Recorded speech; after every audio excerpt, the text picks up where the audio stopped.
Unterstelle erwarteten Nummer 8 John Newbold. En 1976, le grondement du 4 temps de la célèbre 500 MV Agusta italienne résonne encore une fois sur le circuit du Nürburgring en Allemagne. Ce fut là la dernière apparition en course pour cette machine et son célèbre pilote. Un pilote qui ne remporta pas moins de 7 championnats du monde dans la catégorie des 350 cm3 et 8 en 500 cm3. Aujourd'hui, cette moto ainsi que plusieurs autres de la célèbre marque italienne font partie d'une collection privée. Et c'est ici que nous allons avoir l'occasion de rencontrer cet homme au palmarès impressionnant de 122 victoires en Grand Prix dans sa vie, Giacomo Agostini, dit Ago. Je suis très heureux d'être ici au milieu de toutes ces MV Agusta. Ça me rappelle tant de bons souvenirs. Ma vie, ce sont ces MV Agusta. Mais comment démarra ce fabuleux partenariat ? J'ai commencé très jeune, j'avais 9 ans quand j'ai remporté mon premier trophée, avec une petite moto, une 50 cm3.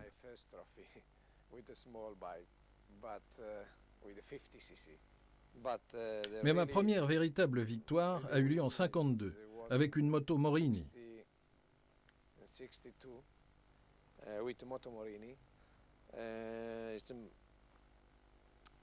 Ma première victoire en 175 cm3. Comme la plupart des Britanniques, je l'ai vu pour la première fois en 1965 au Tourist Trophy. Mais on en avait déjà entendu parler, on avait lu des articles concernant. Il avait été champion d'Italie en 250 sur Morini en 1964. Et bien entendu, Agusta cherchait désespérément à signer avec un pilote italien pour faire comme Ferrari et ses voitures. Alors quand Agostini a commencé à faire parler de lui, Agusta ne pouvait pas rêver mieux pour rejoindre Elwood dans son écurie. En 1963, il a gagné sur 175 cm3 sur la Morini. Il avait donc déjà acquis une certaine célébrité en Italie. Les parents d'Agostini s'opposèrent complètement au fait qu'il pilote des motos. Ils lui ont offert une voiture de sport et ont vraiment essayé de le diriger vers les 4 roues dès le début de son intérêt pour la course. Mais je suis sûr que c'est ça qui lui a donné cette détermination, cette volonté de gagner.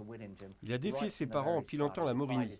Il s'est fait un nom en Italie avec Morini et puis il a rapidement acquis une renommée internationale. La première fois qu'Agostini se classa en Grand Prix, ce fut à Monza en 1974, en 4e position derrière Reed, Duff et Redman. Mais le roi incontesté de l'époque s'appelait Mike Elwood, le pilote d'usine Agusta.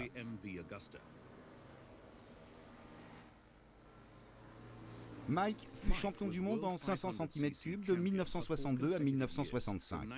Mike Elwood était une véritable idole à cette époque et l'un de ses admirateurs les plus respectueux s'appelait Giacomo Agostini.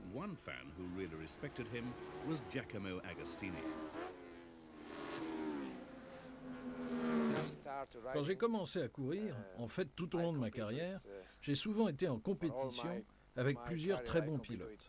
Mais le meilleur d'entre eux, le plus important et le plus difficile à battre, aura sans aucun doute été Mike Elwood. J'ai longuement couru avec Mike. C'était un gentleman, un véritable ami, mais aussi, avant tout, un pilote très rapide. Ago rejoignit donc l'équipe MV et nous lui avons demandé comment s'était passée son intégration. Le directeur de MV Agusta m'a appelé et m'a demandé d'aller parler directement avec le comte Agusta. J'étais très content parce que c'était le rêve de tout pilote de courir pour Agusta. J'ai donc visité l'usine et j'ai signé avec MV Agusta.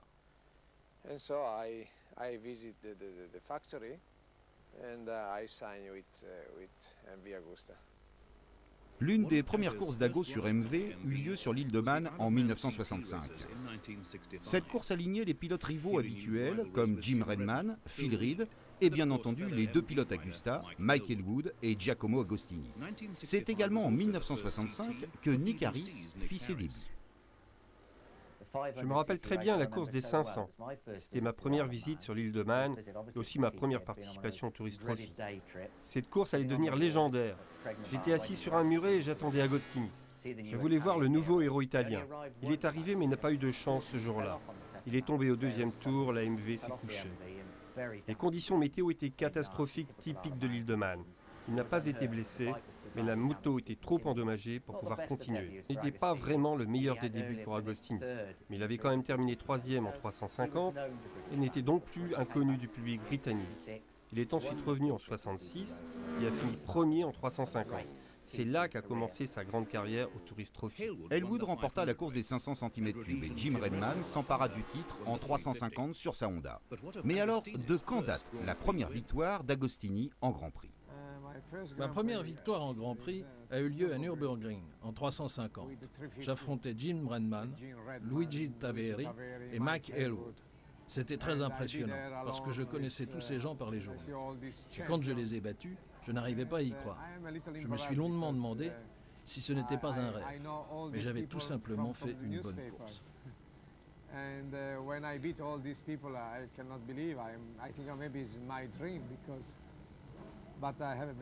Je m'étais bien battu avec Redman tout au long de la course et finalement, c'est moi qui ai gagné.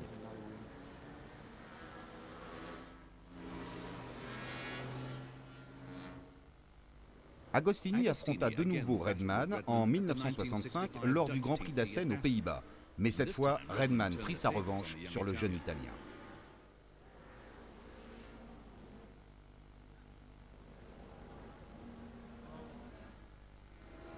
Redman et Elwood ont certainement eu une grande influence sur la carrière d'Ago. Mais quelles furent les idoles de ses débuts?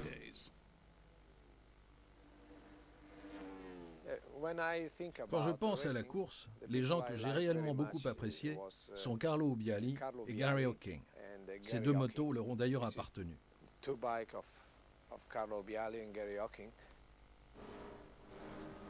Carlo Ubbiali était originaire de Bergame, tout comme Agostini, et remporta par 9 fois le titre de champion du monde, d'abord sur Morini, puis sur MV Agusta.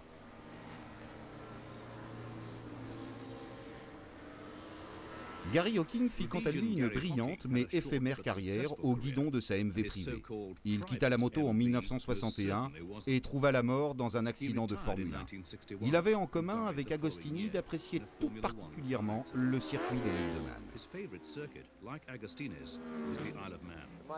Mon circuit préféré, il y en a plusieurs.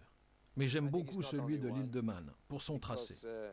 Pas du tout pour la sécurité, puisque tout le monde le sait, c'est un circuit très dangereux. Mais c'est un plaisir pour le pilote, tant qu'on ne parle pas de sécurité.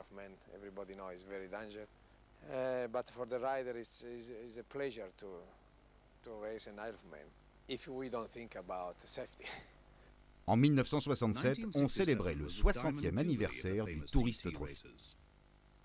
67, une grande course du Kiki, probablement la plus grande jamais courue sur l'île de Man. Agostini sur la MV, Elwood sur la Honda. C'était là une confrontation extraordinaire.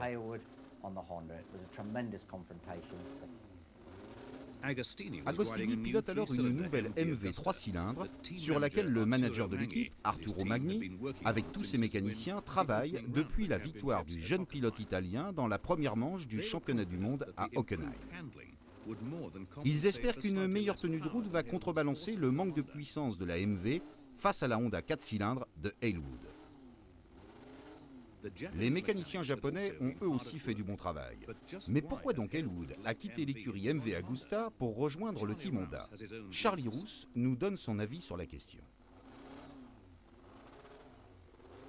La façon dont Elwood était traité par Agusta, principalement par le comte lui-même, Domenico Agusta, était relativement étrange. Ce n'était plus un secret pour personne qu'Agusta voulait un champion du monde italien en 500, bien que jusque-là, il avait su se satisfaire des titres des Anglais Surtees, Hocking ou encore Elwood.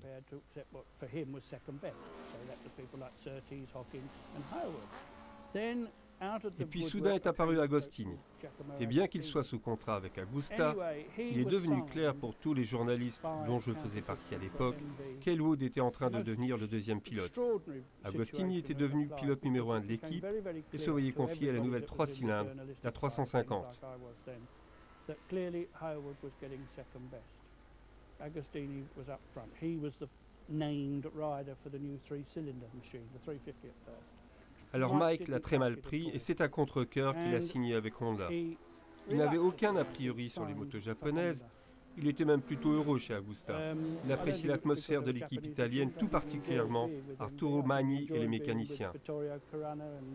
Arturo Magni, the mechanics and things like this, and I think he'd like the Italian setup. Mais en dépit de tout ça, il a donc signé chez Honda avec la promesse qu'il se verrait confier la nouvelle 500, avec laquelle il pourrait affronter Agostini. La course des 500 tombe le jour du 25e anniversaire d'Agostini. Il a terminé second derrière Elwood 2 jours auparavant lors de la course des 350, le TT Junior, et espère bien faire mieux à cette occasion. Les deux pilotes s'entendent très bien en dépit des tractations dont ils font l'objet. Mais une fois sur la piste, ils redeviennent immédiatement de farouches rivaux, tout en étant très respectueux l'un de l'autre. À quelle sorte d'opposition vous attendez-vous de la part d'Agostini pour la course de vendredi par rapport à celle d'aujourd'hui? Je m'attends à beaucoup plus d'attaques. Et pourquoi? Premièrement parce que la MV est plus facile à piloter. Et de toute façon, il attaquera plus vendredi. À mon avis, il s'est sans doute économisé aujourd'hui. Je présume que vous êtes extrêmement motivé pour vous assurer la victoire vendredi. On peut le dire, oui. Aucun Italien n'a encore remporté cette course, le TT Senior. Il y a donc encore plus de pression sur Ago qu'à l'accoutumée. Mais ça, le pilote italien ne le laissera jamais paraître.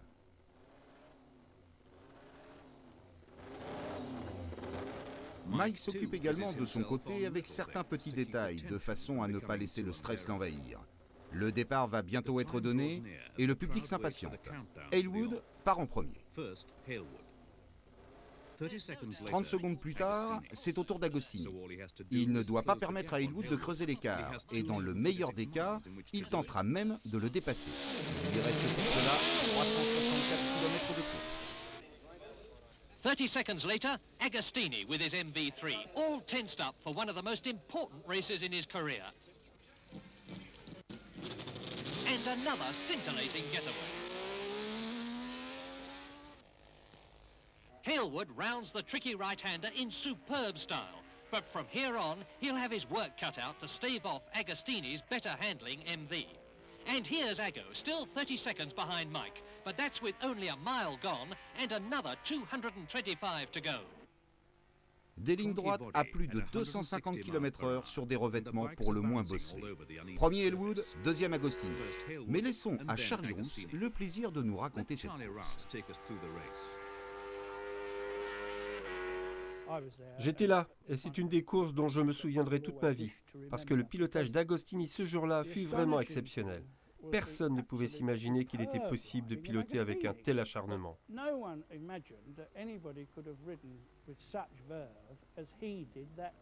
Ils tournaient ensemble à plus de 180 de moyenne, quasiment sur chaque tour.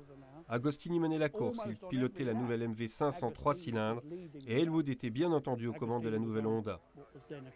La japonaise était considérée comme la plus puissante. Il aurait dû se dégager plus facilement, il avait en tout cas toute la puissance nécessaire pour le faire. Mais malheureusement, la moto était très difficile à manier. Personne ne savait cela, sûrement pas les journalistes ni les spectateurs sur l'île, et à mon avis, encore moins les ingénieurs de chez Honda. Je pense que le seul à savoir que cette machine serait plus difficile à piloter qu'un cheval de rodéo, ce fut Mike Hailwood lui-même.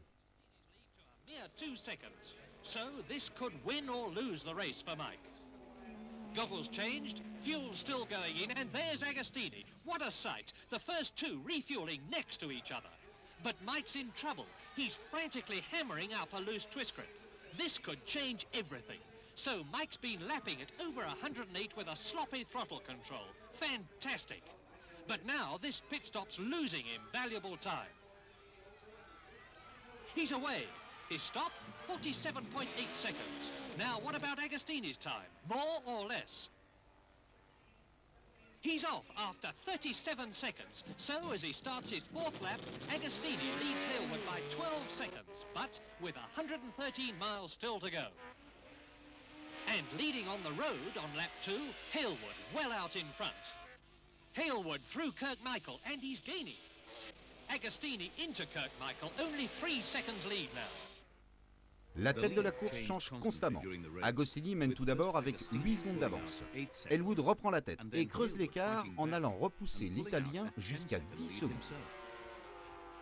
Ramsey, Hailwood through Parliament Square to start the mountain climb for the 5th time. Ramsey hairpin, Hailwood absolutely on the limit, almost beyond it in fact. Away up to Waterworks and the Gooseneck, and Mike's inspired. Only he could ride the big Honda like this on a course that's tough enough on any bike. Agostini, 31 seconds later, so Halewood's leading for the first time by 1 second. Agostini, his riding too is inspired. No one has ever given Halewood such a hard ride in the senior, and Ago's first race in the island was only 2 years ago. Tout au long de la course, les spectateurs se trouvent face à un nouveau leader à chaque tour. Mais malheureusement, l'apothéose du tour final n'aura pas lieu en raison d'un stupide problème mécanique.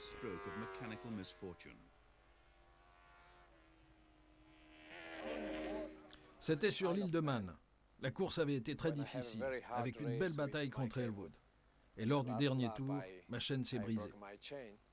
Je me rappelle avoir pleuré depuis la colline jusqu'à la ligne d'arrivée. Parce que gagner à l'île de Man, ce n'était pas déjà facile, mais en plus en battant Mike Halewood. Et je menais de 8 secondes quand ma moto m'a lâché. Une énorme déception.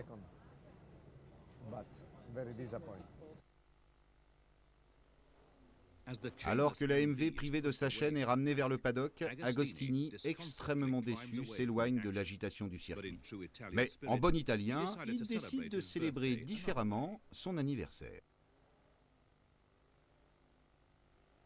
Je ne me rappelle pas bien mon anniversaire, mais je me rappelle très bien avoir délicieusement dîné avec une tout aussi délicieuse jeune fille à la fin de cette journée.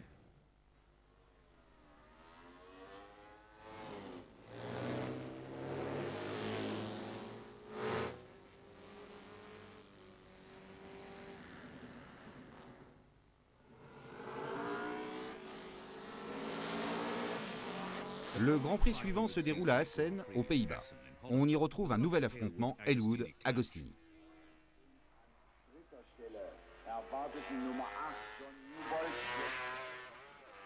Une lutte qui se répétera tout au long de la saison puisque chacun d'eux remportera 5 Grands Prix sur les 10 organisés. C'est Agostini qui deviendra champion du monde en 500 cm3 grâce à une seconde place supplémentaire. Ce fut là le championnat le plus serré de l'histoire. Après 1967, Honda va se retirer de la compétition.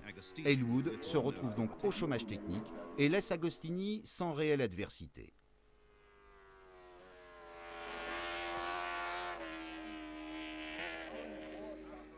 Agostini fera quelques essais sur 4 roues chez Ferrari, mais reviendra rapidement à la moto, son premier amour.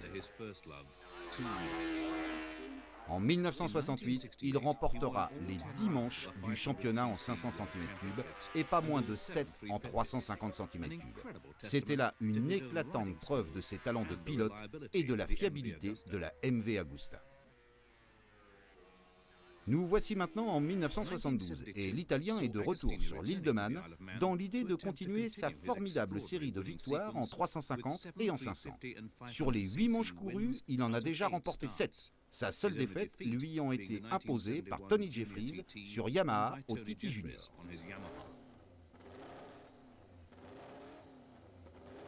First away in the 350, Charles Mortimer and last year's winner Tony Jeffries. Riders start in pairs of 10-second intervals. Agostini part aux côtés de l'Australien Jack Findlay.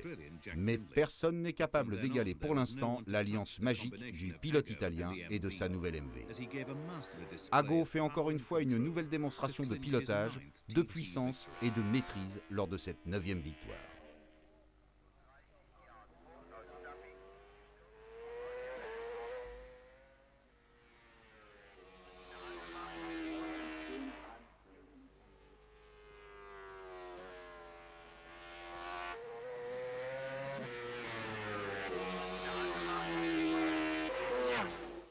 Governor's Bridge, the last corner on the circuit. And Agostini has only half a mile to go to win his 9th TT.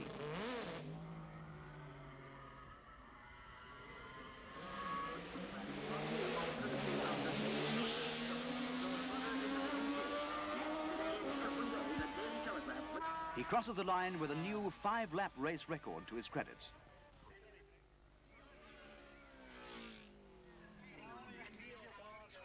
Le soleil et les sourires sont éclatants lorsqu'Agostini monte à la tribune officielle. Mais c'est la course de vendredi qui aura un effet décisif sur la carrière d'Agostini. Nick Harris nous raconte cette histoire. Je l'ai vu participer à son premier TT en 1965 et malheureusement, je l'ai également vu participer à son dernier TT en 1972. C'était une de ces journées typiques sur l'île de Man, un jour gris et embrumé. Son grand ami Gilberto Parlotti courait en 125 cm3 et tentait désespérément de remporter ce championnat. Hélas, Gilberto Parlotti va se tuer dans un accident. Et pour Agostini, il n'était alors plus question de courir l'après-midi. La course a été retardée, une situation classique sur l'île de Man. Mais les organisateurs et l'écurie MV Agusta ont réussi à le convaincre de courir, ce qu'il a fait. Il a remporté la course des 500, mais jura juste après de ne plus jamais piloter sur ce circuit. Cependant, il a toujours reconnu que l'île de Man était l'un des plus beaux circuits sur lesquels il lui avait été donné de courir. Il n'en a jamais dit de mal, mais il n'y est jamais revenu. Il estimait que ce n'était pas un circuit sur lequel il fallait organiser des compétitions. Mais il a aussi dit que chacun devait se faire sa propre opinion, ce qui était là une affirmation pleine de bon sens. En 1972, Agostini décida donc qu'il ne courait plus sur l'île de Man. Mais avant d'y renoncer définitivement, il a donné une dernière journée de plaisir à des milliers de fans et a prouvé qu'il était sans conteste l'un des plus grands pilotes de l'histoire de la moto. Chez MV, Agostini fut rejoint par Alberto Pagani dans la catégorie des 500 et par Phil Reed dans celle des 350. La raison principale du recrutement de Reed fut l'arrivée dans la compétition d'un jeune pilote finlandais, Jarno Saarinen.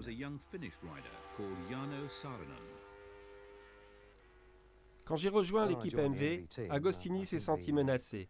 Il a craint que son opinion ne soit plus la seule à être écoutée. Moi, pilote britannique, et persuadé de pouvoir le battre, j'arrivais sur son terrain. Il respectait évidemment mes capacités de pilote, mais sur un plan personnel, on ne s'entendait vraiment pas.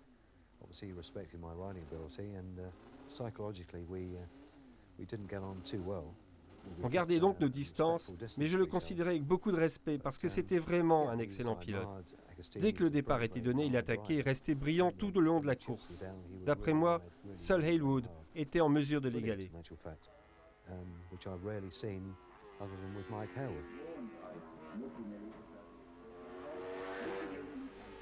Agostini était le premier à reconnaître qu'il ne lui était pas extrêmement difficile de remporter les championnats 350 et 500 dans la mesure où la MV était une très bonne machine, sans doute la meilleure. Ce n'est que vers 1972, quand Saarinen est arrivé sur sa Yamaha 350, que les choses se sont compliquées.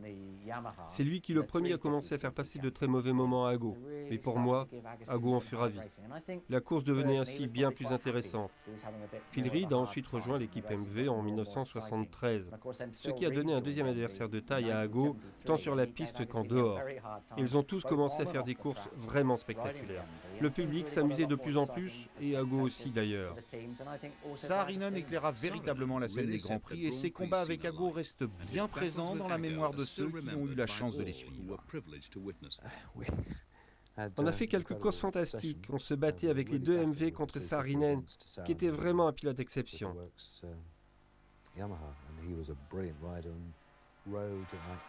Jamais personne n'avait frôlé autant les limites de pilotage aussi longtemps et d'aussi près. C'était incroyable. Il n'hésitait pas à rouler dans l'herbe et nous donnait vraiment des fils à retordre avec nos MV.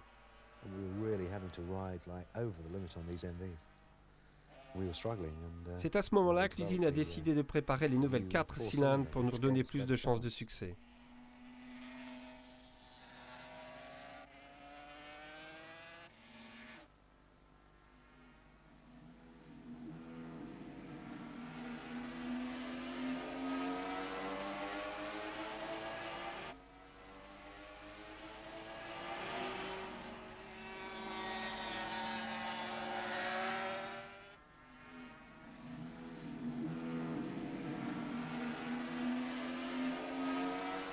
En 1973, Yamaha fut tellement impressionné par les performances des deux Finlandais, Lensi Vuori et surtout Saarinen, qu'ils ont construit une nouvelle 504 cylindres 2 temps pour contrer les nouvelles MV. Toute la pression reposait ainsi sur les épaules d'Agostini de MV dès le départ. Saarinen a gagné le premier Grand Prix de la saison sur sa 2 temps. Agostini et Reed ne pouvant que tenter de s'accrocher sur la MV. Agostini, now joined by Phil Reed in the MV team, were really struggling to stay in the hunt. Les débuts de la nouvelle Yamaha 4 cylindres eurent lieu sur un tout nouveau circuit, le Paul Ricard au Castellet dans le sud de la France. Saarinen et son coéquipier Hideo Kanaya prouvèrent rapidement qu'ils avaient très bien appris la leçon en réalisant les 2 meilleurs temps aux essais.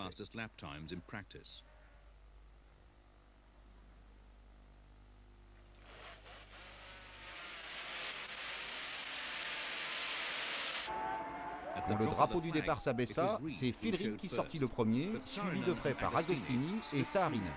La course était lancée.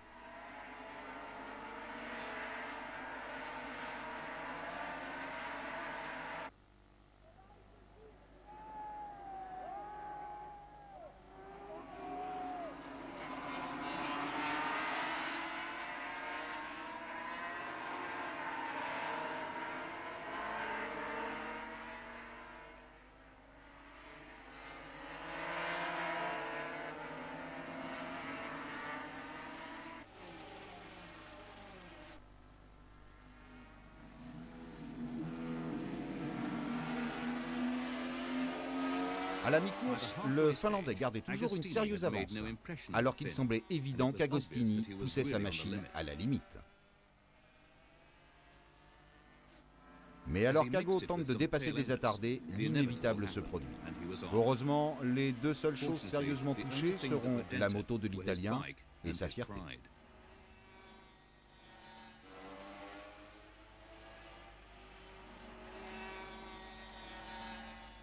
L'équipe MV Agusta décide de ne pas rester sur cet abandon.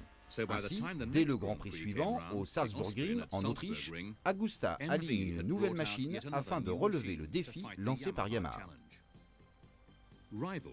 Des rivaux peuvent être de bons amis, et ce n'était un secret pour personne qu'Agostini appréciait les défis et le caractère audacieux du jeune Finlandais. Ils plaisantaient ainsi souvent ensemble.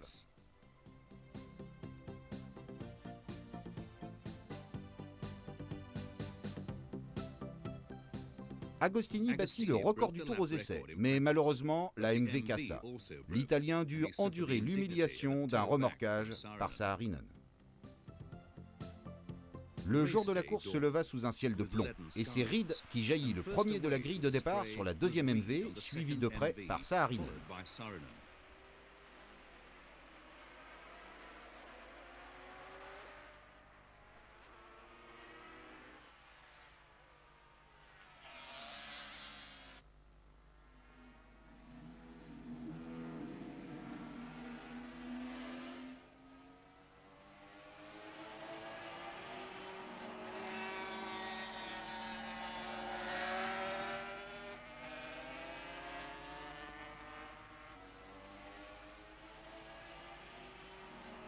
La MV d'Agostini va le lâcher une fois de plus.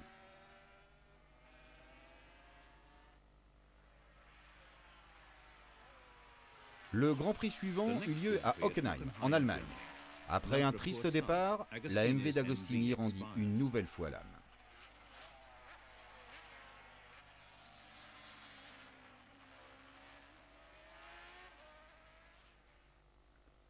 Lors de la course des 500, la MV d'Agostini fit des caprices au départ, mais il put revenir rapidement pour rejoindre son coéquipier et Saarinen en tête de la course.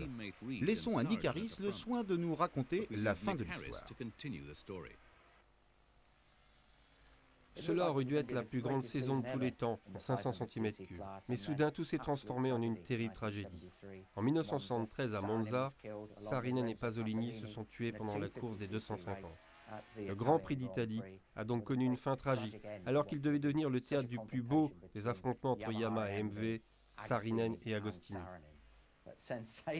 Mais par la suite, des tractations se sont organisées en coulisses avec Ronnie Gould, ancien champion du monde sur 250 et manager de l'équipe d'usine Yamaha. Depuis des mois, il manœuvrait pour faire venir Agostini chez Yamaha, ce qui posait beaucoup de problèmes en Italie. Au début de l'année 1974, la grande nouvelle a été annoncée au cours d'une conférence de presse. Personne n'était au courant. Agostini et Gould ont alors annoncé que le pilote italien courait sur Yamaha en 1974. Et Agostini a réalisé des débuts particulièrement foudroyants en remportant les 200 miles de Daytona.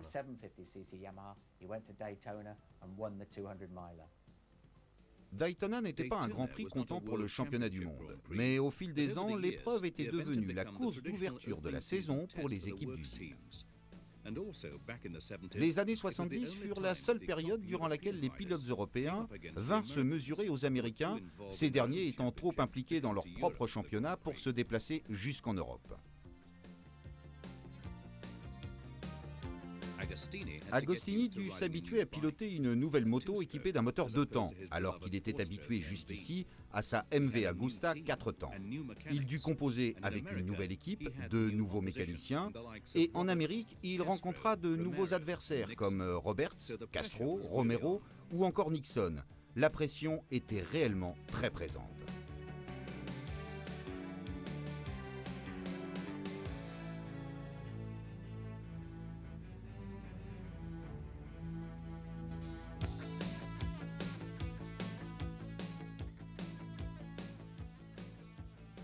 L'adhérence est capitale à Daytona. Regardez ici Barry-Sheen.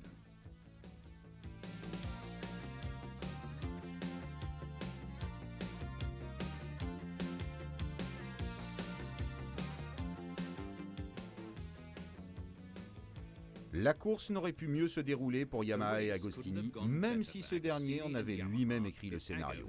Un bon départ, un peu de suspense à la mi-course et une finale superbe, avec une victoire à la clé. Bon résultat pour sa première sortie sur Yamaha. Mais qu'est-ce qui avait donc poussé Ago à faire ce choix capital ? Je suis passé de MV à Yamaha parce qu'il était temps que je change. On voyait que les 2 temps devenaient de plus en plus puissants. C'était des moteurs très légers, alors que les 4 temps étaient beaucoup plus lourds.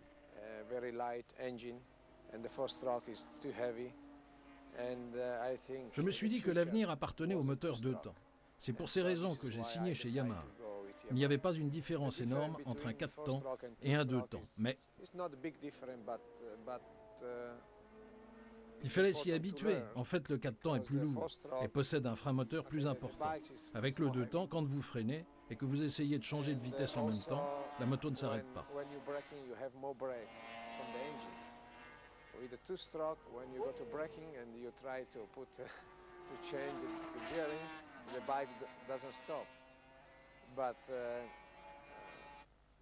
it's not a big. Mais ce n'est pas un énorme problème parce que de très gros progrès ont été accomplis en termes de freinage. Et par exemple, maintenant, plus personne n'a besoin du frein moteur parce qu'on a des freins très performants.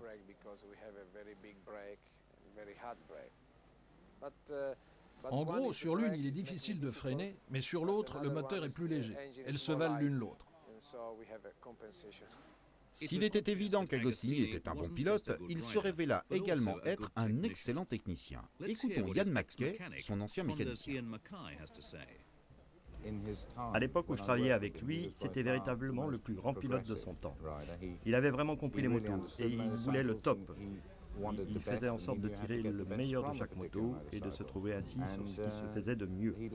En tant que mécanicien, c'était très gratifiant de travailler avec quelqu'un comme lui.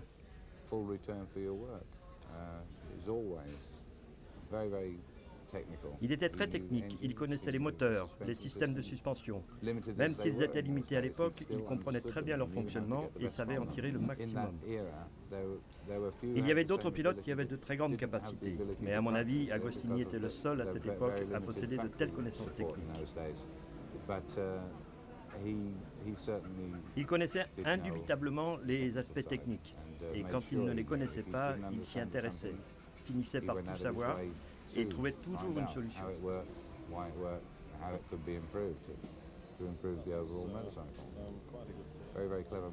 Il était très intelligent en ce qui concerne les motos. Lors des essais aussi, il était très fort. À l'époque où je travaillais pour lui, nous avons fait d'innombrables sessions d'essais et il insistait toujours pour en faire plus. Je suis allé sur tous les circuits avec lui et la Yamaha 350. C'était toujours la même chose. Il voulait faire des essais, recommencer encore et encore.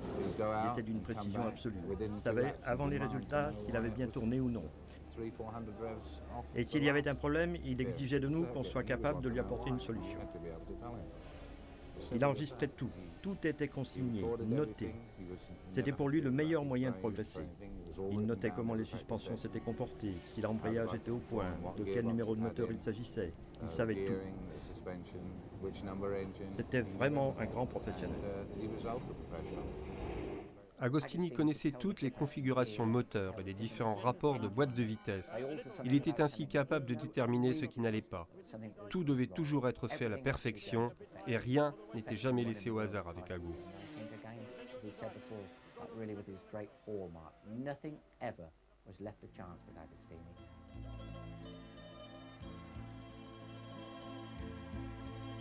Celui qu'on surnomma bientôt le Campionissimo avait certes une image de playboy, mais la forme physique a toujours tenu une grande place dans son quotidien. Et bien que les motos aient joué un rôle prépondérant dans sa vie, il n'a jamais limité celle-ci à l'unique univers du deux roues.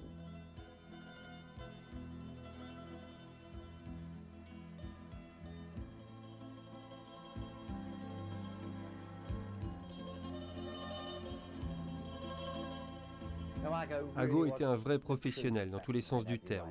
On a déjà parlé de son côté perfectionniste sur la piste, de son obsession pour les réglages, de sa minutie. Mais en dehors de la piste, il laissait s'écouler la vie paisiblement et relâchait complètement la pression. C'était désespérant parce que c'était un garçon beau, riche, qui pilotait des motos. Et les autres garçons sur les circuits n'avaient plus aucune chance avec les filles quand il était à proximité. Ago spots the camera, but not the microphone. J'ai dit quelque chose de très mal. Il ne faut pas montrer ça à tout le monde.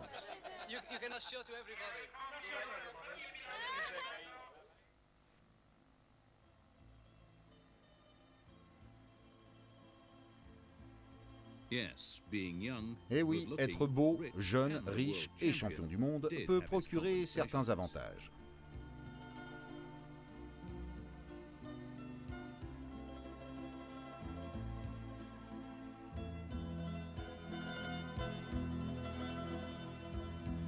Ce travail harassant auquel Ago est en train de s'atteler en compagnie du champion du monde de F1 Emerson Fittipaldi n'est autre que la réalisation d'un calendrier pour son sponsor, Marlboro. Ago et Emerson se retrouvent donc tous deux à Saint-Tropez, pour le moins bien entourés. Mais pour une fois, ce n'est pas Agostini le centre d'attraction.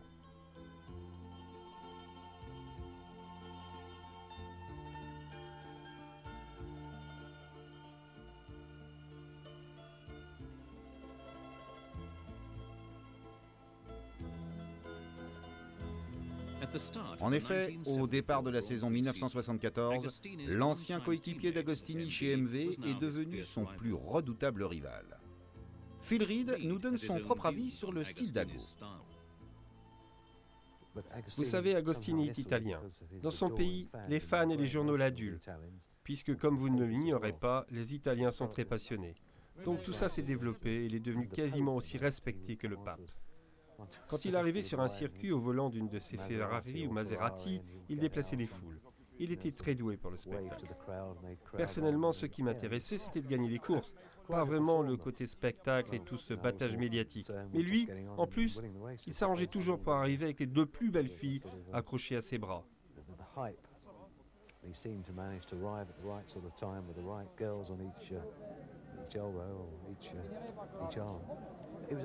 C'était un grand sportif, pas de doute là-dessus, mais c'était aussi un personnage attachant.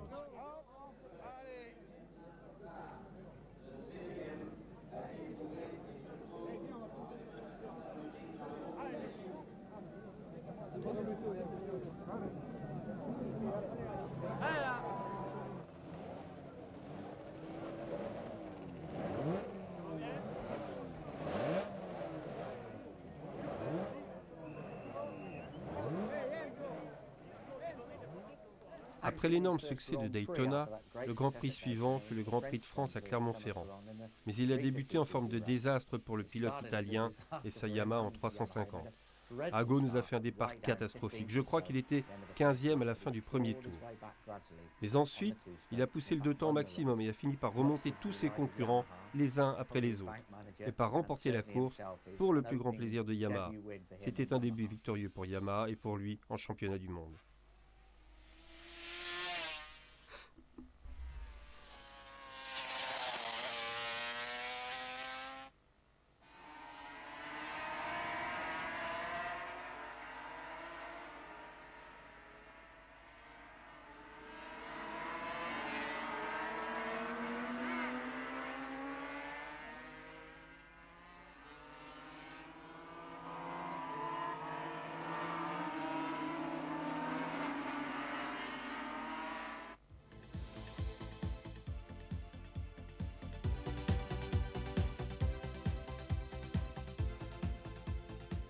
Agostini remporta donc le premier Grand Prix en 350, mais échoua sur le bitume français en 500 cm3.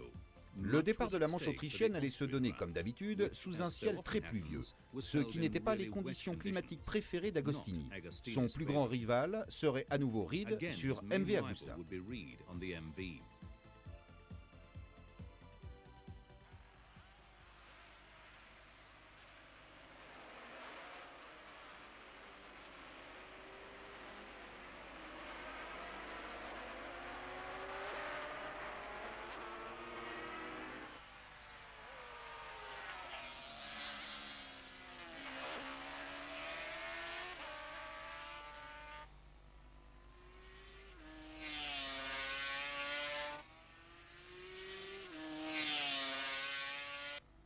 Cette fois, c'est la moto de Reed qui va lâcher et la victoire reviendra à l'Italien.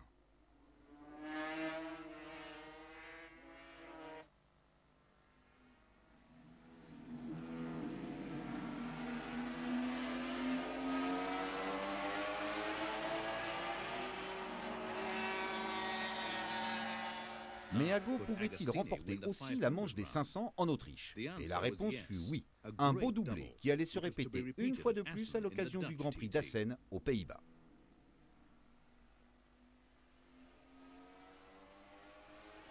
Le Grand Prix d'Assen a prouvé qu'Agostini s'était bien habitué à sa Yamaha 2 temps. Il a gagné la course des 350 et celle des 500.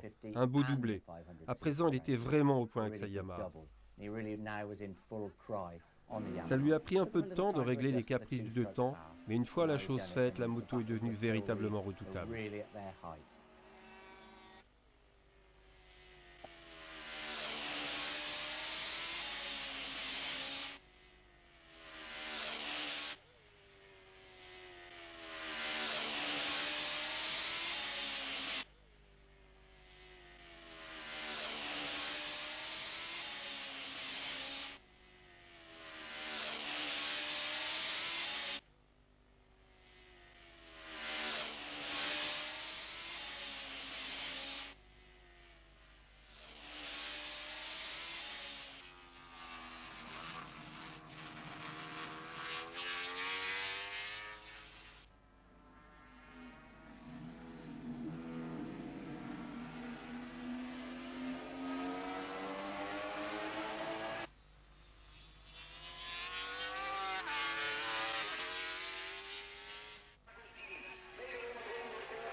Good ride, no problem? Oh, fantastic, fantastic.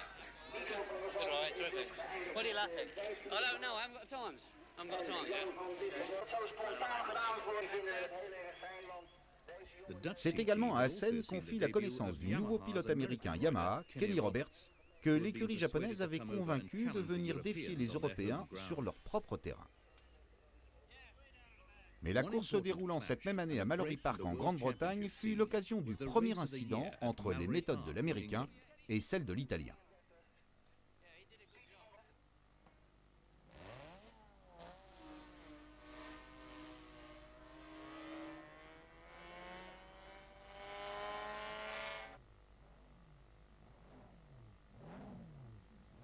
Reed était là, et bien qu'Agostini semblât aussi calme et serein qu'à l'ordinaire, ce n'était un secret pour personne que l'Italien n'aimait pas ce genre de course sur un aussi petit circuit. Il courait cette épreuve pour faire plaisir à ses sponsors et à ses fans.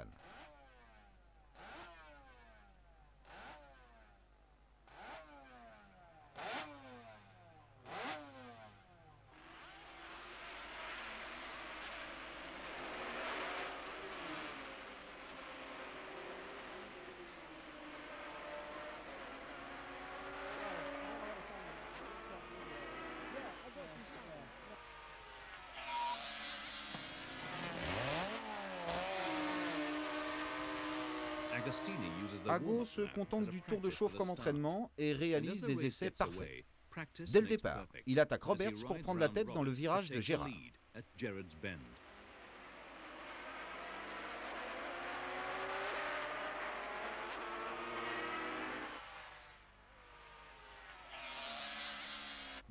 L'épingle à cheveux de Mallory. Agostini aborde le virage sur sa Yamaha. En arrière-plan, un pilote chute. Comme nous l'avons déjà dit, tous les pilotes n'appréciaient pas Ago. Voici comment Nick Harris voit les choses. Ago avait des détracteurs très injustes en Grande-Bretagne. Dans les premiers temps, il fut considéré comme le gars qui venait défier le dieu, Mike Hailwood. Et les années suivantes, une fois au sommet de sa carrière, il est toujours resté en Grande-Bretagne comme une cible idéale, puisqu'il était le meilleur.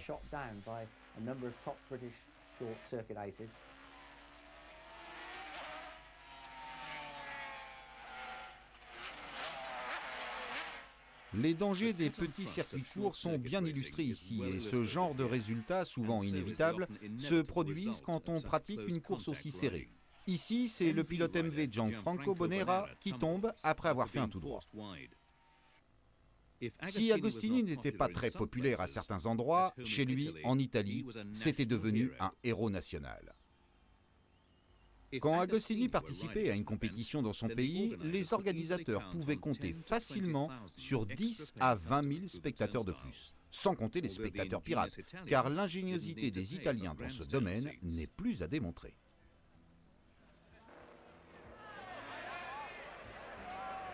En 1975, Agostini, né 33 ans plus tôt à Bergame, dans le nord de l'Italie, était sorti de la plus complète obscurité pour devenir l'un des Italiens les plus célèbres au monde. C'était là un magnifique ambassadeur pour son pays et pour le sport. Il parlait plusieurs langues étrangères, était à la tête d'affaires très florissantes, en plus d'être un grand pilote détenant 14 titres de champion du monde. Il était donc somme toute logique qu'il soit autant apprécié par le public et par les journalistes. Mais c'est quand le drapeau s'abaissait qu'il se sentait le mieux et qu'il pénétrait dans l'atmosphère qu'il préférait.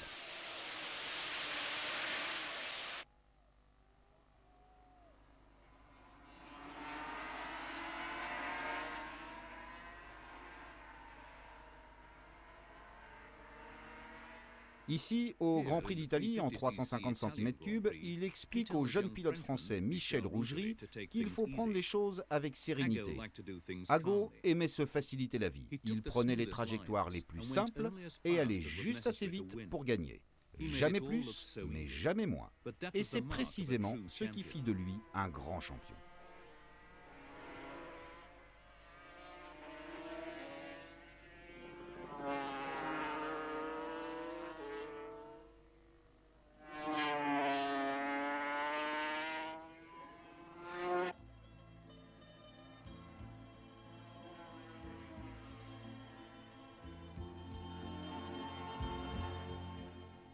Encore une victoire pour Ago et elle ne pouvait avoir lieu à un meilleur moment que devant ses fans et chez lui. C'était la course des 350 et comme d'habitude, elle allait être suivie de près par la course des 500. Un défi que les pilotes d'aujourd'hui, pourtant autrement mieux payés, ne relèvent plus, mis à part le phénomène Spencer.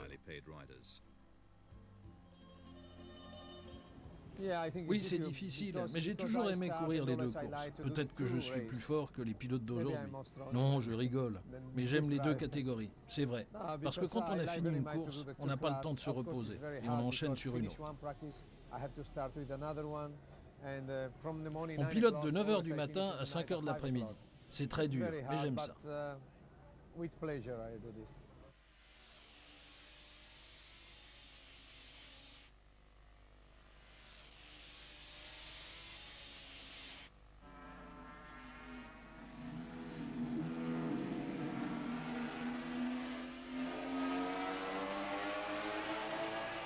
Ici, Agostini affronte son compatriote Bonera qui roule sur MV. Cette épreuve se termine plutôt mal pour Ago puisqu'il tombe en panne d'essence alors qu'il était en tête dans le dernier tour de la course. Une déception amère qui ne fut pas facilitée par les centaines de personnes qui affluèrent immédiatement pour lui demander pourquoi il n'avait pas gagné la course. Mais pour Ago, il n'y avait nulle part où se cacher. Un nouveau jour, une nouvelle course. Le circuit des Grands Prix s'est déplacé vers Spa-Francorchamps dans les Ardennes belges. Yamaha va tester une nouvelle 500 pour affronter les MV sur ce circuit considéré comme le plus rapide de tous les tracés de la saison. Arturo Magni, le manager de l'équipe Agusta, et Phil Reed montrent beaucoup d'intérêt pour la nouvelle machine avant la course. J'avais quelques soucis avec la MV, alors on m'a demandé d'aller voir Agusta pour discuter des problèmes que j'ai rencontrés avec la moto. Obtenir une entrevue avec lui n'était pas facile, et le fait d'avoir pu le rencontrer m'a redonné confiance. Je suis donc allé au Grand Prix de Belgique au mieux de ma forme, le circuit me convenait, toutes mes appréhensions m'avaient quitté. Quand je suis arrivé à la fin du premier tour, les gens pensaient qu'il y avait eu beaucoup d'accidents parce qu'ils ne voyaient pas d'autres pilotes derrière moi. J'ai passé la ligne d'arrivée, j'ai filé vers la colline et là seulement les autres sont arrivés. J'avais vraiment pris beaucoup d'avance. Tout ne s'est pas vraiment passé comme prévu pour Yamaha et Ago parce qu'il y avait à Spa un certain Phil Reed qui l'année précédente était encore l'équipier d'Ago chez Agusta. Et Reed était toujours chez MV Agusta. Ce type avait juré de battre Yamaha et c'est exactement ce qu'il a fait. Il y avait un grand conflit entre les deux hommes. Ils avaient tous les deux piloté pour MV. Alors maintenant qu'ils étaient dans des équipes concurrentes, le combat pouvait vraiment avoir lieu. Reed a été très brillant cette année. Je me rappelle avoir été à Spa pour le Grand Prix de Belgique. Reed pilotait la MV en attaquant les Yamaha d'Agostini. Une semaine auparavant, Ago avait pourtant remporté le Grand Prix d'Assen. Mais il faut admettre qu'à Spa, Reed l'a surclassé. Et ça a fait peur à l'Italien, parce que ça signifiait que Reed pouvait encore remporter d'autres courses et donc le championnat. Le championnat 1974 se conclut par le Grand Prix d'Anderstorp en Suède. Reed, Sheen et Agostini ont tous trois leur chance de décrocher le titre. Mais les trois prétendants au titre vont se retrouver impliqués dans l'accident qui déterminera le résultat final. Au départ, tout le monde s'élance sans accrochage, avec un départ canon de Tom Herron depuis la 3e ligne de la grille de départ.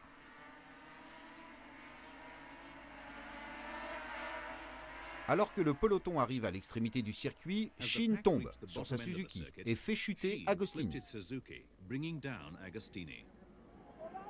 Laissons à Phil Reed, l'un des protagonistes, le soin de nous raconter ce qui s'est produit. La saison s'est terminée avec le crash d'Agostini au Grand Prix de Suède. Sheen menait à ce moment-là et Ago n'a pas réagi assez vite pour l'éviter. On roulait tous les trois, roue dans ce petit virage très glissant. J'ai resserré ma trajectoire dans la courbe alors qu'Ago s'est relevé. Il a percuté Sheen et pas moi. Et j'ai gagné. Lansivori remporte la course et Phil Reed le championnat.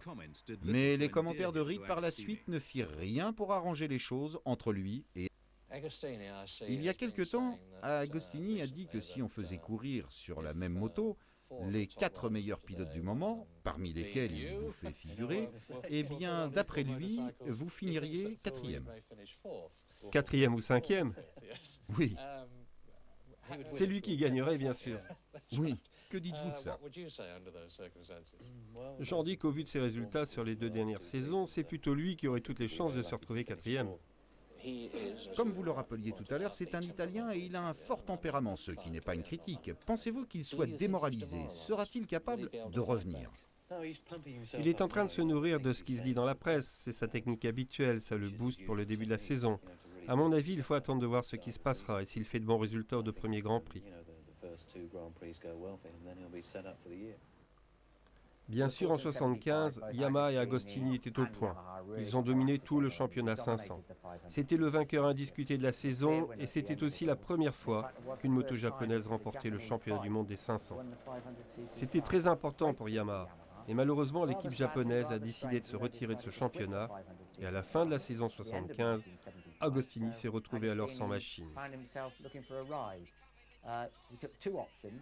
Il a choisi les 2 options suivantes. Sur certains Grands Prix, il a piloté une Suzuki RG personnelle et sur d'autres, il est revenu sur une MV Agusta pour le plus grand plaisir des fanatiques italiens. Il a d'ailleurs fait quelques courses exceptionnelles sur la MV. On se retrouvait maintenant sur Suzuki. Pourquoi? Je pense que la Suzuki est très rapide. Je vais laisser la MV 500 pour quelques courses et quand MV aura sorti son nouveau moteur, je courrai de nouveau sur une MV. When the new engine is ready, I start again with MV.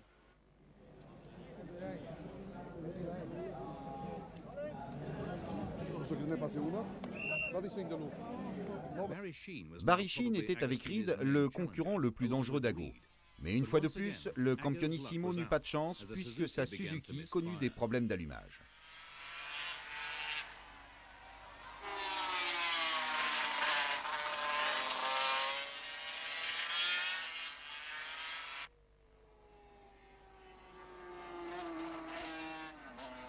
Lors du Grand Prix d'Assen, la Suzuki serra un piston. Les choses ne se passaient décidément pas comme prévu. Quand Ago arriva au Nürburgring pour le Grand Prix d'Allemagne, il s'était inscrit à la fois avec la Suzuki et la MV. Finalement, le jour de la course se leva sous un ciel pluvieux. Agostini décida que la facilité de la machine italienne compenserait son manque de puissance face aux Japonaises. Personne n'oubliera jamais l'épreuve du Nürburgring en 1976, qui, malgré les conditions météo épouvantables, a parfaitement convenu au pilotage d'Ago et à la MV. L'Italien atteignait là la perfection dans sa technique de pilotage. Ce Grand Prix a été l'un des tout derniers courus sur le circuit de Nürburgring. Ce fut également la dernière fois qu'Agusta remportait un Grand Prix.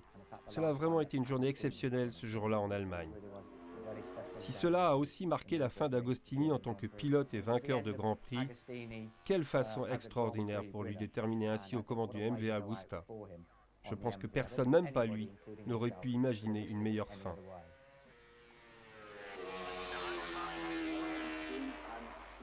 Ago a donc quitté la compétition, et comme la plupart des pilotes, il n'a pas réussi à quitter l'univers des Grands Prix moto. 10 ans plus tard, on l'a donc retrouvé sur le même circuit du Nürburgring, mais cette fois en tant qu'entraîneur d'un certain Eddie Lawson, un Californien qui a ensuite remporté 4 titres de champion du monde. Il a enseigné son perfectionnisme à Lawson, qui a calqué son attitude sur celle du champion italien. La préparation de la machine, ainsi que sa propre préparation physique, s'effectue toujours dans les moindres détails jusqu'à la perfection. Aujourd'hui encore, je suis entouré de motos et j'ai même été le manager d'une écurie. J'ai eu ma propre équipe. C'était beaucoup plus compliqué que de piloter, parce qu'il fallait contrôler les pilotes, les motos et trouver des sponsors. Mais c'est un travail que j'ai énormément apprécié, parce qu'il m'a permis de rester dans le monde des courses de moto et que j'aime définitivement ces machines.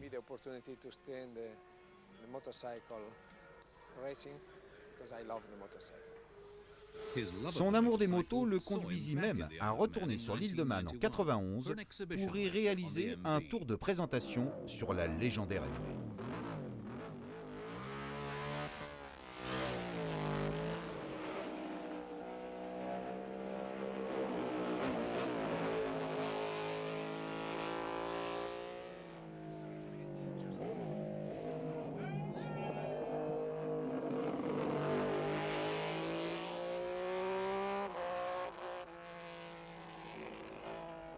À chaque endroit célèbre, Agostini et la MV reçurent un accueil triomphal. Les fans aiment les vrais champions. Et quel circuit pouvait mieux convenir à ce tour d'adieu que l'île de Man, sur lequel le Campionissimo fit ses premières armes 36 ans auparavant.